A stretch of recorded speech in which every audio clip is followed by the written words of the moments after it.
মতো। যত সুন্দর করে সাজাও, মালিকের নোটিশ পেলেই ছেড়ে যেতে হবে। কিসের এত অহংকার? ডাক এলে চলে যেতে হবে। তোমার দম বন্ধ হলেই শেষ, সব গর্ব ফুরিয়ে যাবে। দুনিয়া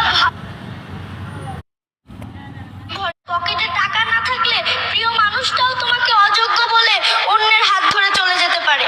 যে মানুষটা তোমাকে ছাড়া এক মুহূর্তও থাকতে পারতো না, সময়ের ব্যবধানে দেখবে সে এখন তোমাকে ছাড়া দিব্যি ভালো আছে। আজ আমার গায়ের পোশাকও ছেঁড়া, কিন্তু মানুষের চোখে আমি অদৃশ্য।